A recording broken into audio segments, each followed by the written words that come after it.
시청자 여러분 안녕하십니까? VOA 뉴스입니다. 2차 미북 정상회담 개최 문제가 조율 중인 가운데 마이크 폼페오 국무장관은 북한이 비핵화 약속을 지킬 것을 계속 설득하고 있다고 밝혔습니다. 또 대북 유엔 제재 이행은 비핵화에 아주 중요하다고 강조했습니다. 조은정 기자입니다. 국무부 브리핑에 직접 나선 마이크 폼페오 국무장관은 북한 비핵화 협상 진전 상황에 대한 기자 질문을 받았습니다. 폼페오 장관은 현재 북한을 계속 설득하고 있다고 밝혔습니다. 지난 6월 미북 정상회담에서 김정은 위원장이 약속한 비핵화를 이루기 위해 대화를 계속하고 있다는 것입니다. We are still continuing to have many conversations with the DPRK about how to effectuate achieving all the commitments that were made during the Singapore summit. 폼페오 장관은 그러면서 유엔 안보리 대북 제재의 중요성을 다시 강조했습니다. 트럼프 대통령이 김 위원장에게 완전하고 최종적인 비핵화를 취하도록 노력하는데 제재 이행은 매우 중요하다는 것입니다. The United States is as committed as ever to continuing to enforce those UN Security Council resolutions. 또 대북 제재 완화를 시도하고 있는 러시아를 정면으로 비판했습니다. 러시아가 유엔 안보리 대북제재위원회 보고서 내용 수정 요구 등을 통해 대북 제재를 약화시키려는 것은 유엔 제재의 독립성을 훼손한다고 경고했습니다. 폼페오 장관은 이어 김정은 위원장의 전략적 변화 선택을 촉구했습니다.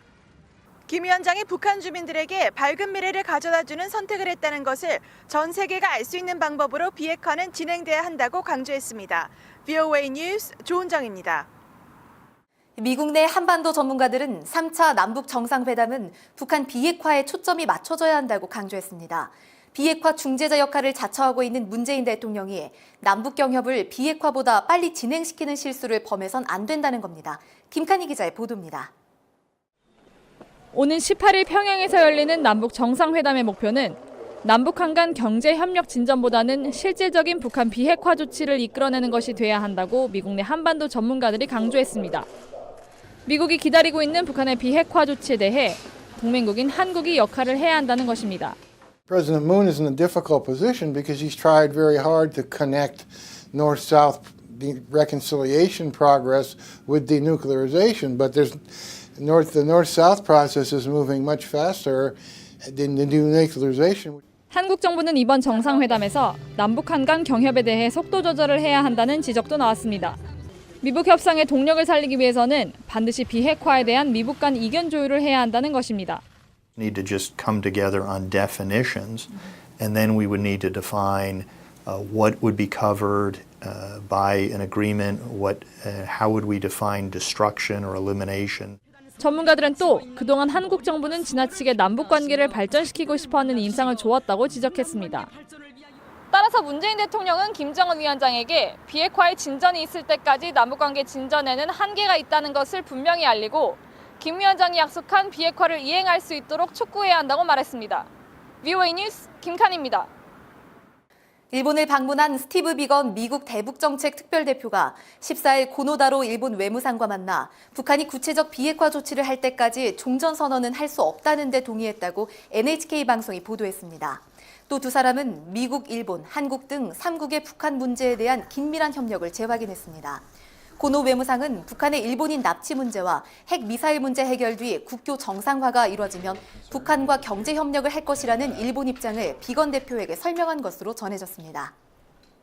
북한이 중동과 아프리카 국가들의 무기를 밀매해 연간 10억에서 30억 달러를 벌어들인다는 주장이 제기됐습니다. 브루스 벡톨 텍사스 주립대 교수는 최근 발간한 중동 아프리카에서 북한의 무기 확산을 통해 북한이 1990년대부터 이란과 시리아, 이집트, 에티오피아 등의 무기를 팔아왔다고 밝혔습니다. 또 북한은 이들 국가에 스커드 미사일과 화학무기, 기관총 등을 팔아왔으며 특히 이란에는 스커드 미사일 조립 공장을 세우고 부품도 조달해온 것으로 알려졌습니다. 한국 국회에서 열린 토론회에서 전문가들은 종전선언에 대해 신중해야 한다는 입장을 보였습니다. 전성문 아산정책연구원 객원연구위원은 한국 정부가 종전선언은 신뢰를 쌓기 위한 첫 단계로 생각하지만 북한이 그에 상응하는 선의로 보답할지는 장담할 수 없다고 지적했습니다. 남성욱 고려대 행정전문대학원장은 종전선언은 북한 주장처럼 단순한 정치적 선언이 아니라 국제법적 불가역성을 띈다며 신중해야 한다는 입장을 밝혔습니다.